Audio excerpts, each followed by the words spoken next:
Hey everybody, what's going on? This is Shane, the Rise and Grind Picker, and today we have a guest, and this is our podcast with my co-host eBay Addicts. Jeff, say hi to everyone. Hey everybody. And today we have a special guest. Dana Invests is with us today. I guess right there, he's right there. There he is. And the first part of the podcast was on Jeff's channel, and down below in the description.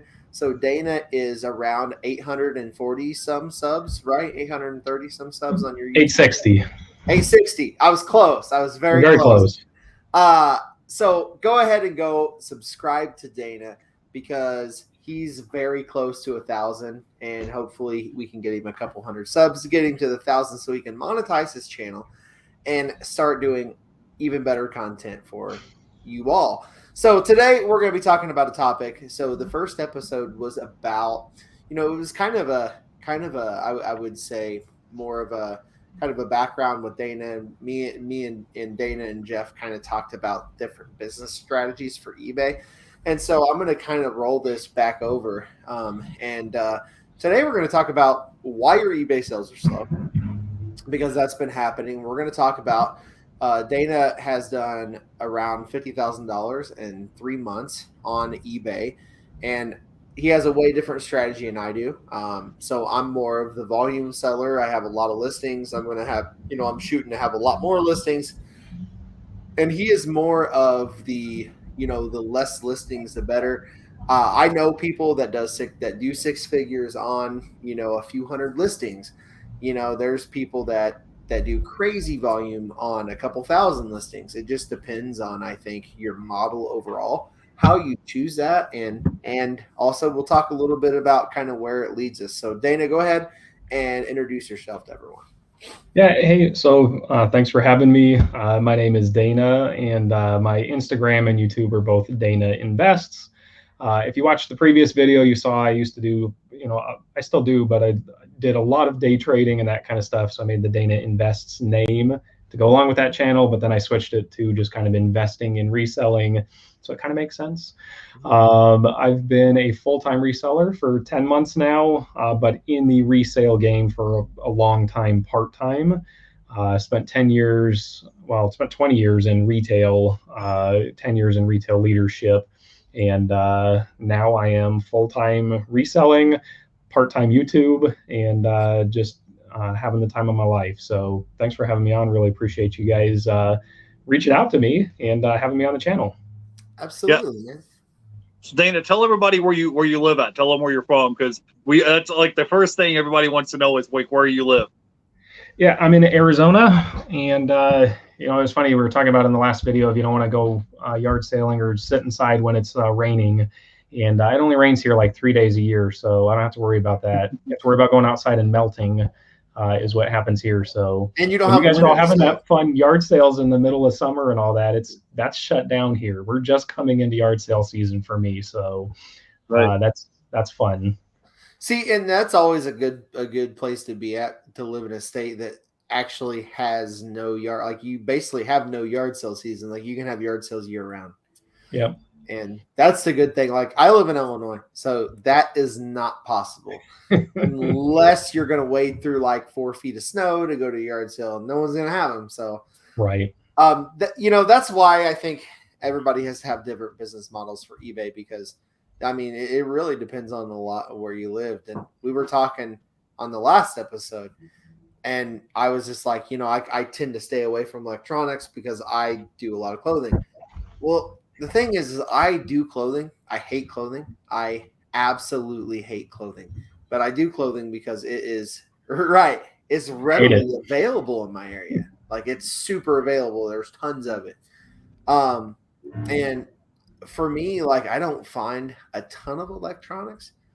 But I'm also not very good at looking for it either. So I just think that different sourcing strategies. So kind of tell everybody like your sourcing strategy. Like what do you do for sourcing and how do you source?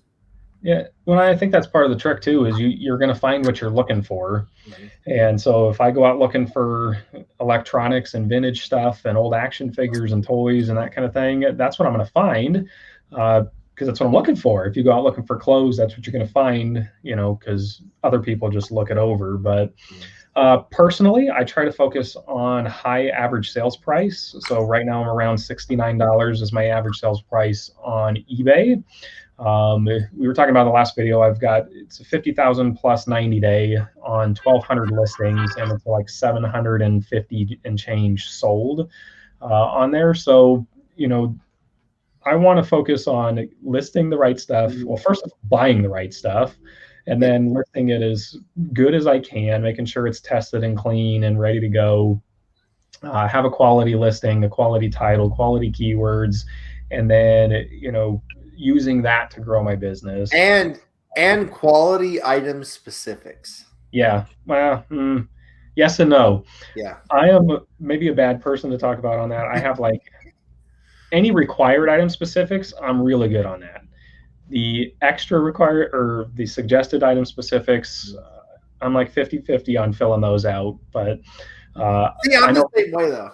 Yeah, the right things that that people search for and care about, you got to fill those all in. But all the other ones that I don't worry about them, because if I get it priced right and you have really good pictures and yours stands out from somebody else, that it's going to sell just from the pictures. I listed something the other day. It was I laughed a lot when I seen this, because I'm like, this is stupid. It was a new item, and I can't even remember what it was, and it was like it wasn't horse dewormer. It was a horse medication. I don't know exactly what it was. Over the counter. It was no prescription involved. I sell a lot of animal stuff too. I sell a lot of so like my business model is a little different. I sell a lot of stuff of like what people need. Like, I sell a lot of the new stuff, but I also sell a lot of vintage stuff too. So I'm kind of an everything store. And I think like if you can nail so what I mean by that, why I said that kind of like snarky when you said that, is because I thought of this in my head, of this situation. So I sold similar off this item, and all the required ones the person put in, it said not applicable, not applicable, not right. applicable. And then it was in like the home improvement category. And I'm like, they have the wrong category. It's a horse medicine.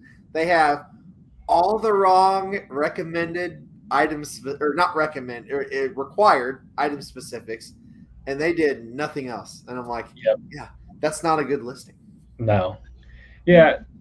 So getting back to, you got to get it right that way. And plus it makes a big difference on your selling fees, depending on the category that you're in. So you want to make sure you're in the right one for that. But, so my sourcing strategy is, I go out shopping really 2 days a week, and I do a lot of online arbitrage on other days, just kind of as things hit. I am a member of a cook group that sends like hot deals for like, PlayStation 5s dropping and that kind of thing. So I like doing that for the fun side of it.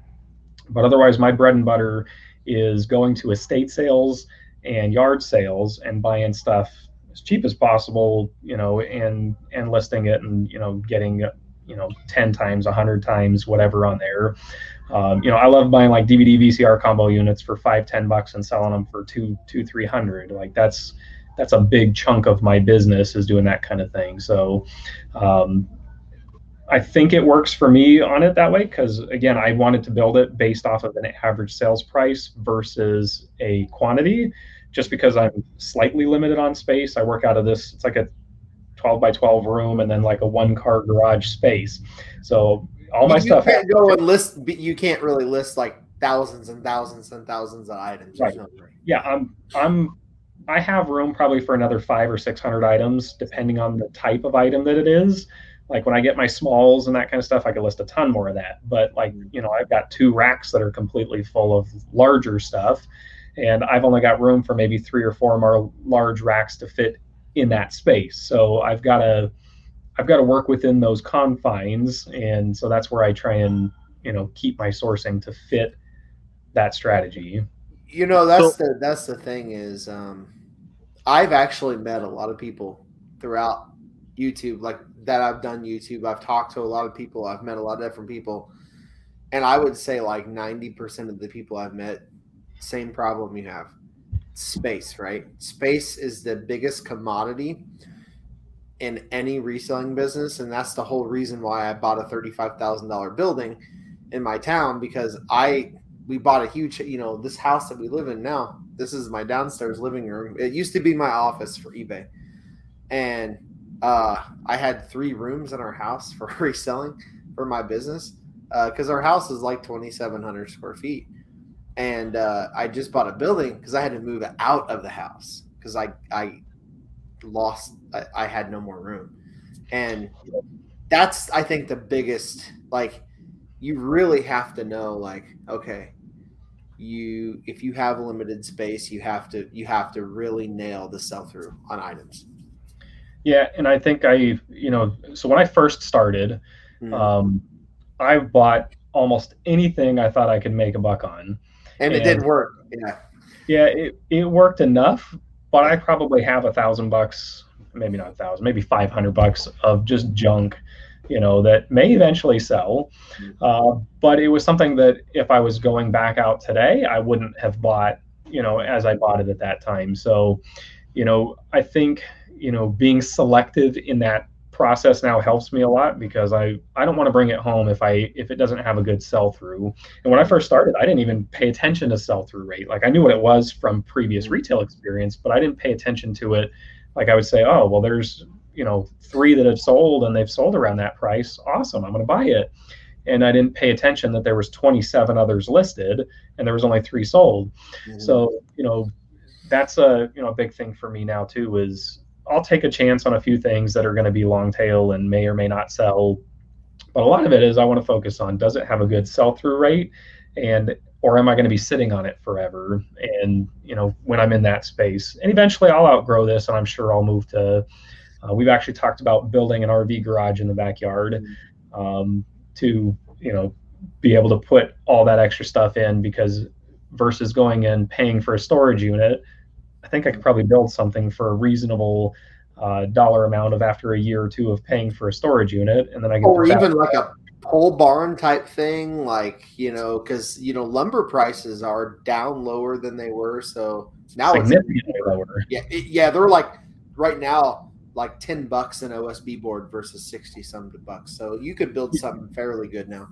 Yeah, and it's going to add value to my real estate. So I've always done a real estate on the side, and so I think about it that way. Is I could probably write off part of it as a business expense of building it back there, and then add value to my personal property, and so eventually that's the plan. I don't plan to, if I get to the point where I'm going to outgrow this space, I think we're just going to build something versus paying for a storage unit or something like that. So like you said, you went and bought a building, that makes perfect sense, because again, you at least get the equity in that versus paying for a storage unit. And again, different business models where that does make sense, but well, and building a building, 100% makes sense, because this is going to add your real estate, your current real estate. It's going to add the value in it. And the thing of if being full time, like on eBay, is you got to really diversify. Full time in reselling, you got to diversify kind of where your income comes from. And the thing is like I've done a lot in the stock market as well. A little bit, not a lot, but a little. But they're like, analysts are actually even saying lumber futures are going to hit an all-time low like in the next 7 to 8 months. So maybe a year down the road, lumber's way cheaper than what it was even now. So yeah, but I definitely am a firm believer, like, realistically, like, however you run your business, I feel like there's like no model is superior, but I think like in your case, it has to be that way. And right. I've met people running a reselling business out of a 800 square foot apartment in New York. Like, there's no way you could list 10,000 items and have it in that house. There's no way. No. Yeah, I can't even imagine. I started out at just this office, and then I got to the point where I couldn't pack anything because I was like tripping over boxes. And so I moved to, we have a 3-car garage, and so my wife parks in one and I park in one, and we've got the 1-car garage, and I just took it over, and I'm like, all right, well, this is mine for inventory now. When I put up 3 shelving units, and then I filled those all up, and I said, well, I'm going to buy 3 more shelving units, and I filled those up, and yeah, I got room for a little bit more, but it's and I do a little bit of FBA too. We talked about that, I think, on the last one. I don't think we've hit on that here. So I do like getting stuff, whether it's retail arbitrage or online arbitrage, and I send that off to Amazon. So it's nice to have, let them just sell stuff for me and have that be part of the trickle income. Let me ask you this, and I know that I don't know if you've thought about this, but I'm just going to kind of straight up ask you: have you thought about selling used electronics on Amazon? I've sold some.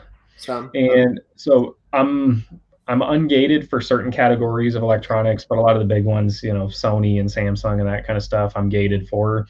Yeah, I'm ungated in Sony. So yeah, so that if I had the ability to, there's more things that I would. And so like I'm ungated in a lot of toy brands and that kind of stuff. And I've gone out and got the invoices, and like I know how to do it for specific things, but I don't find enough, or at least I haven't found enough to be worth me going out and paying the couple $1,000 it's going to cost to get a Sony invoice or something like that for the right place. But I do sell the ones that I'm allowed to there if the price makes sense. So, like if I could sell it for a significant premium on Amazon versus eBay, absolutely, I try to. I feel like a lot of this stuff you can sell, because like I had a Sony Handycam. Once again, Sony is the key word on that. Yeah. And I sold it used on Amazon for $189 used, and it was only like $80 on Amazon or on eBay. Used. Yeah, I've done the same thing with cameras. I've had a few cameras where it's, and voice recorders, a silly thing like that. You can get voice recorders. Oh yeah, voice recorders are huge. You know why they're huge? Ghost hunting. Ghost hunting? Oh, is that? I don't even know why. All I know is that they're like $20 on eBay, but I can get 50 or 60 for them on Amazon. So pro tip, if you see voice recorders and they work, buy them, because if you can get them, they're normally $1 to $1 or $2. I have one right here. I haven't tested yet. Well, and you can usually even find them at Goodwill. Like, I don't know if your Goodwill does this, but they make the grab bags for like a certain price, and they'll 3 or 4 of them in there. They'll put like a bunch of electronics, and there'll be like 3 of them in one bag. Yep. Yeah, those are awesome. I love selling those things because it's super easy to test. I will sell stuff like that when it comes to electronics. So I tend to stay away from the DVD stuff and the VCR combos. I tend to run from those because I hate packing them, but there's really great money. There's awesome money in them. It's outrageous the amount of money in them. I can guarantee you that I have sold at least 50 DVD VCR combo units this year that I paid less than $10 for more than 300.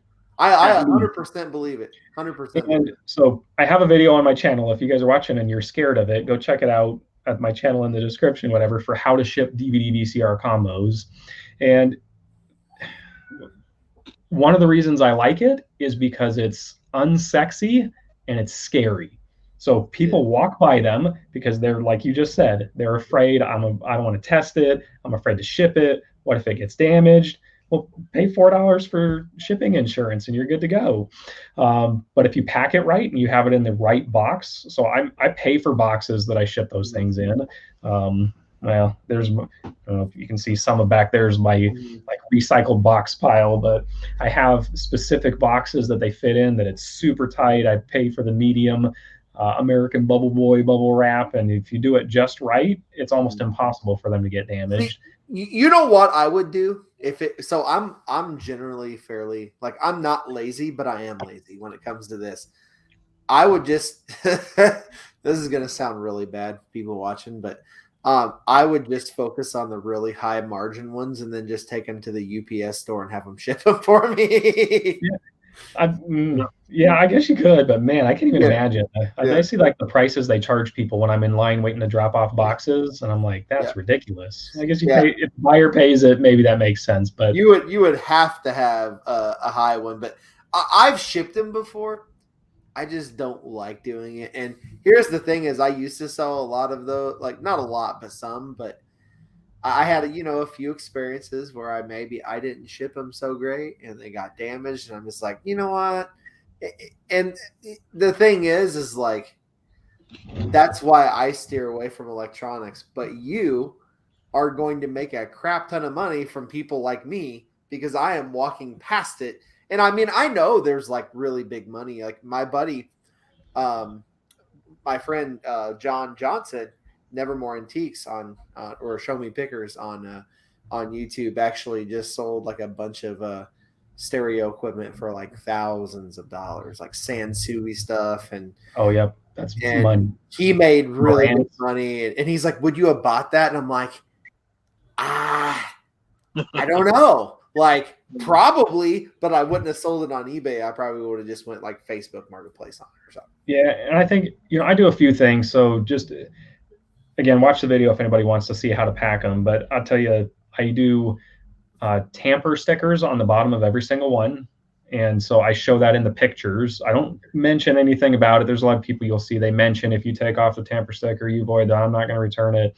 All you have to do is put it on there. And if they open it and send it back, then even still, you only have to return 50% because you're a top-rated seller, hopefully, yep. And eBay will side with you, and you still made money on it at that point.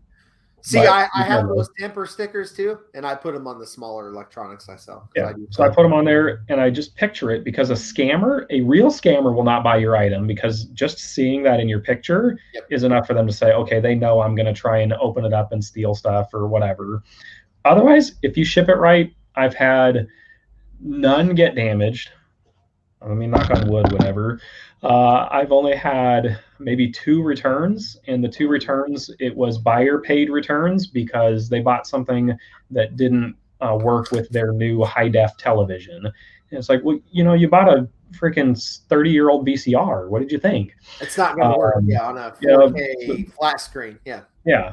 So otherwise, I feel pretty good about it. But, it was something I learned a long time ago, is find things that other people are afraid of, and you can generally make a lot of money on it because they're generally going to be a lot cheaper and more plentiful. See, that's why I do clothing, because a lot of people are afraid of clothing. So I just that's why I started doing it a long time ago. Yeah, I'm not afraid of it. It takes up a lot of space. It does. Yes. So I probably have a lot of tubs of shoes right now, and I have a few tubs of like clothes and jeans and that kind of thing. So I went through like vintage shirts and jeans, and right now I'm picking up a little bit of things here and there, but ugly sweaters, that's a big thing I focus on at the elderly or the estate sales, right? You're getting a bunch of old 80s. Find some Gucci ones. Those are really good. So that stuff I'm fine with, but it's going to take up a full tub of space to fit 6 sweaters.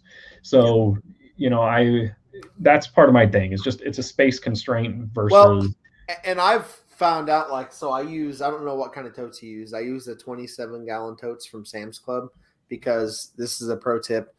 They're only $8 and like some change per tote. Yeah, I pay like $7.98 for the ones at Walmart. Oh, those are good. They're clear. So again, pro tip for anybody if you want to know. This will sound crazy. I've got 1,200 listings and I have no inventory system. Wow. Nothing is labeled. I just know where it is. Wow. But yeah, that's crazy. Don't do that. That's awesome. I couldn't do that. There's no way. So, but they're clear. So if I'm lost, I can just glance and be like, I know what bin it's in generally. And if I see okay, that I can see through the side of the bin that's shoes and that's jeans and that's shirts and that's electronics and that's Lego, that I normally know right where it is anyways, but you don't have to go through the whole thing because you can just kind of look at it, see through it all. You don't have to open stuff like that. Even if you have your bins labeled and you have A, B, C, D, E, 1, 2, 3, whatever it is, a clear tote is, in my opinion, significantly better than a non-see-through tote. See, because I use no see-through totes, but see, I'm the exact opposite. I have a horrible memory. You said you'd worked at Home Depot for so long, you pretty much knew where every item was at in the store. And yeah, you had to know where everything was on the shelf and where the overstock was in the overhead. Even if it was 2 aisles over, you had to remember, hey, I know where that is. Yeah. See, and I couldn't do that. So every bin I have is numbered with every single item inside numbered. But that's just man, that's impressive, because there's no way I could do that. If it was clothing, I think I would probably do that. That's impressive. I label my clothing. When I do clothing, I put it in a clear poly bag and I label whatever that is. I just don't label it in the eBay thing because I just know, you know, you just know where it's at. I know where it's at. Like I know it's in that bin, and that's shirts, and that one's pants, and that one's sweaters. You know, so I can get to it pretty quick. And well, you know, and the reason I started labeling everything was because so when I first started reselling, which we all make mistakes. We all make bad buys. That's a cheap education. Cheap education. That is super cheap. Yep. But I had 2 vintage concert T-shirts, and they were like a George Strait T-shirt. And I sat down and I listed one, and then 2 months later found another one, different sizes, and I'm like, wait a minute, how am I gonna find these? And I was not doing any kind of inventory system. So I started labeling all the items like by number and stuff, and that's why I started doing it. And I'm like, there's no way I could tell in the bag because I polybag all my clothing. There's no way you could tell the size. I mean, you can't really perfectly fit the size tag where you want it to be. So that's why at least on those I label them or I fold them exactly where I can see the print on it or the pattern or something like that. But jeans, those kind of things, I just label it right on it. Just take a Sharpie, and then like as I'm listing, I'll take the pictures, then I fold them, polybag label, throw it in the bin. So it's like a batch. So photos, prep, in a bin, out to the garage it goes. Jeff, do you use totes and stuff for labels or? No, man. Most of the stuff I sell is media items. So what I'll do is I'll have the labels facing out towards me. So when I'm walking by, let's say if it's a Blu-ray or DVD or video game, I know what area it's in. And then I just kind of run my finger down and then scroll through the labels and say, okay, this is, this is Superman 3 Blu-ray I just sold. Then I could just reach in there, grab it, put it in a 6x9 poly bag and ship it out. Because I still work my regular job as a courier as well. So I kind of try to balance the two between shooting YouTube videos and my regular job and then still doing eBay. So that way when I go in there and pull orders, I can look at it and say, okay, I know exactly what area it's in. And then I just kind of scroll through and I have, like I said, the labels are all facing out towards me. And I could just kind of run my finger by and say, okay, there it is, grab it and pull it and ship it. So it doesn't take that long to ship and pull items. But Dana, I didn't get a chance to ask you on the last episode. Do you mind telling our audience the app that you use to show people where the estate sales are? Because last time I saw you on a live stream, you had an app on your phone and it has all these red dots on it. And because that's one of the main places you go sourcing at is at estate sales. So you mind telling people the name of the app or the name of the website so they can go by and check it out? Yeah, so we'll see if it'll show up on there. It's estatesales.net. See estate sales. Oh yeah, that's a good one. That's a really good one. And so like you can see, it's not going to look good right now because it's the end of the week and there's not a lot on there. But like there's all those little dots are going to be sales for the next week that are coming up. Very nice. Like for right now, those are all the online auctions that are running right now. So I can click on it. And so if you wanted to see something, and then it'll show you pictures of what's available at the auction or at the estate sale. So you can do a little bit of pre-research and know, okay, if I'm going to start here and snake through these estate sales, I want to start at this one, or I want to start at this one and work my way this way or work my way that way. That's one of the things I do for sure. And then having a route is very key to anything. Yeah. I think even if you are going to go sourcing and go to thrift stores, I think having a route is key. Yeah, it's huge because if I was just doing it off the cuff, there's no way I could get to as many as I do. And I used to shoot a lot of the estate sales. I've got multiple different GoPros. But I don't do enough with them. I used to shoot and do a lot in the estate sales, and I need to do a few more just for video's sake. But I got to the point where we were talking about it in a different one where I need to focus on making the money because I still got bills to pay versus getting a ton of more videos of that. And so I can burn through the estate sales real fast if I know, okay, I'm gonna go through this one and I've got to get to that one, and this one closes at noon, but that one's open till 2:30. Those things are going to make a big difference. That's what you should do the video on. Yeah, right there. Yeah, perfect. There we go. I think that is a good one because that if you go this way, I have to hit this one next and then this one and that one, because if I go to this one first, I'm gonna miss this one completely because it's gonna close. I don't even know if anybody's ever done a video like you could actually just say, can I go to like if there's 30 estate sales in your area, can I go to 30 estate sales in one day? Yeah, like can I do that? Like 15. And that's the title of the video, and I think that would be a really good video. But you're not making a special effort to film it. You're already going there. Yep. Yeah, and well, that's what I was doing before. Is I was manually, and I would stop, and I'd do this, and I would like try and think about what am I shooting versus just, a lot of people that do the full live thing and make a video out of one estate sale. But I was trying to give it like I want to be in an estate sale for 15 to 20 minutes and then go. Right. Well, what I found out also is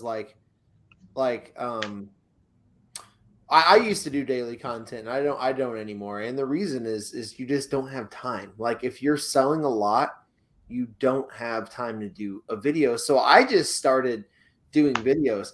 And if I don't get just doing videos about my day, and if I don't get a lot of views on it, I'm cool with that. Like it is what it is. Before it used to be different. I used to do way less reselling, but I used to really put a lot of time in my videos. But it might take me 2 days to film a 10-minute video. So I kind of scaled YouTube back, and now I'm just straight up doing educational content, and content that helps people. And if it doesn't get a lot of views, I'm like, it is what it is. So, well, we're at the 30-minute mark, and let's all go around and name 2 things of what makes you better at sourcing. Oh, geez. Let's see. Yeah, I'll go. 2 things that makes me better at sourcing. I would say knowledge, and that knowledge was gained from watching a lot of other YouTubers and from looking at the eBay app. And so, don't be afraid if you're at a sale to pull out your phone and check it if you're not comfortable with it at first, or if you haven't seen somebody else sell it. Again, I have a really good memory. Not everybody has that. So definitely not photographic or anything like that, but I have the useless information memory, and reselling memory is really good. And so I can burn through stuff real fast. Like I said, a 15-minute estate sale run, unless there's a whole lot of stuff there to look through, I know that these are the 5 things that I really want to go for, of those categories. And then at least if I get those, then I'm happy.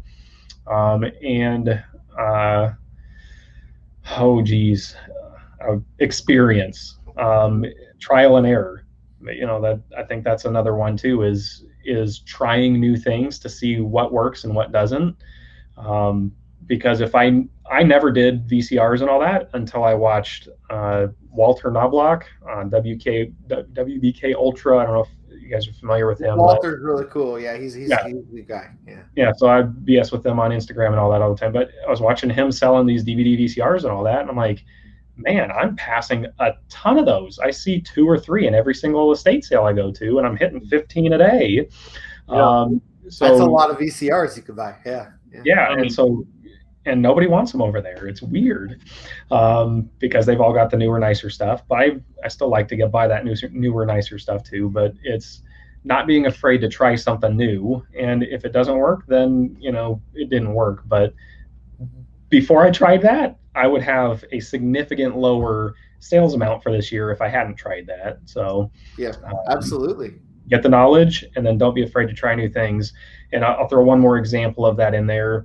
And this came from both Auction Professor and from, oh my goodness, I'm going to forget his name, Dom Primetime Picker. Oh, yeah, Dom. Yeah. Treasure Hunter. Go ahead. Yeah, Primetime Treasure Hunter. There we go. Is ephemera. I never looked twice at that. And so I tried it earlier this year. I don't do a ton of it, but you can buy it ridiculously cheap. And you sell one piece for $20-$30, and you pay 10 cents or $1 for a pile. And here's the big thing: you don't have to have a lot of space. No, I've got a box up on the shelf over there. You can't see it. There's a box over there that is full of ephemera. I keep adding to it, but there's probably no more than $50 cost into the box. Mm-hmm. And I've probably got $5,000 in sales out of that box, shipping a piece of paper at a time or a piece of sheet music at a time. that again, I never would have looked twice at. So silly things like that, again, it's just something you can add to your thing of, well, if I can get it super cheap, that maybe it's worth looking at. And on that slow day where you don't have something to list, I could go list a whole bunch of ephemera and, try new things. 100%. Jeff, what about you, man? I have a different business model. Dana said earlier that his average selling price is like $69. Mine is somewhere around like $20 to $25 range. But my biggest advantage is I try to get stuff as low cost as possible. So I'll buy stuff in bulk where I'm paying 40, 50 cents a piece per item. And if you're turning 50 cents into $20, I'll do that all day long. And if you can buy stuff in bulk, I showed you guys in one of my previous videos a couple weeks ago, I have this one DVD that I have in stock, and I have 620 copies of this one DVD. And I have less than a quarter tied up in it. And every week I'll sell 4 or 5 copies of this one DVD every week for $20 a piece. Times that. So if you guys can find a hot selling item and you can go, like Dana said in her last video, go deep in one item, because think about it. If I came home on my eBay store and I was to list 600 individual SKUs versus listing one SKU, and then all I have to do is takes 2 seconds for me to go in the computer system and type in, hey, I have a quantity of 620 in that listing. And then you just sit back and let that one item sell over and over and over again. So getting stuff for dirt cheap, having an item where you have multiple quantity listings of that same item. And then, like I said, that item may only sell for $20 a piece, but I'm selling 4 or 5 of them a week for $20. Let's say $20 a piece times 600. That's $12,000 worth of merchandise. I paid less than a quarter a piece for that item. And I only had to do the listing one time and then sit back and let that item sell over and over and over again. So if you guys have multi-quantity listings, you're getting stuff for pennies on the dollar, you're going to make good profit. And then I've been experimenting doing more replenishable items where I'll go and find an item and I'll purchase it. We talked about in the last video, Dana finds items that he gets at Target. I get items from the Dollar Tree and I'll pay $1 for it, post it on eBay, and then I'll let that same item sell over and over and over again. So if you have something like that, I call it selling on autopilot instead of you running around in circles. And it's like, okay, yeah, you sold 20 items today. Now you're constantly having to restock your shelves to replenish those 20 items that you sold. If you can find replenishable items, would be a game changer. And if you can find an item where you have, like I said, 500-600 items of that one SKU, then it doesn't take up a lot of space. It's a DVD. It doesn't weigh a lot. It ships out media mail. And then I just sit back and let that item sell for $20 a piece all day long. And then when the item sells, it takes 2 seconds for me to pull it. I know right where it is to pull the item. I drop it in a 6x9 padded envelope, put a shipping label on it, drop it in the mailbox, and I'm through with it. I don't have to do any cleaning. I didn't have to do any testing. I didn't have to fight and deal with the customer. I put a shipping label on it, shipped it out media mail, dropped it in the mailbox, and it was through. So just having different perspectives of things that you can do. And like I said, I call it reselling on kind of on autopilot. I just sit back, just like Shane is sitting back, got his feet propped up, and you just wait for that item to sell through. Because you have, let's say, 500-600 of that one SKU in stock, and you're not running around chasing the next deal. So those are just a couple of tips that I would leave you guys with. Go ahead, Shane.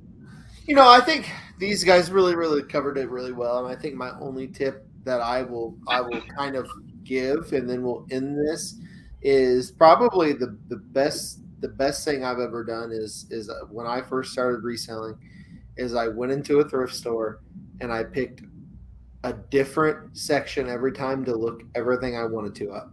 I don't do it every time, but I just picked a different section. And I'm like, well, I'm going to go into toys. And I looked everything on the shelf up that looked interesting. Reselling is by habit, is more like, if you are curious by nature, you're going to be better at reselling because you're curious. Something catches your eye. So, I would say watch what sold videos like Dana said before, because that's what I did as well. It was just a long time ago, and not very many people were doing YouTube when I started. So, I had very limited people to watch, and then just going into thrift stores or going to yard sales and looking the stuff up. And that's it. So, Dana, thanks for coming on. It's been awesome having you today. And, I really appreciate you donating your time. Thanks, everyone. Guys, go subscribe to Dana Invest. Let's help him get to 1,000 subscribers. Go subscribe to his YouTube channel. Right there, Dana down Invest. below. Down below. Yeah. Yep. All the links will be down below.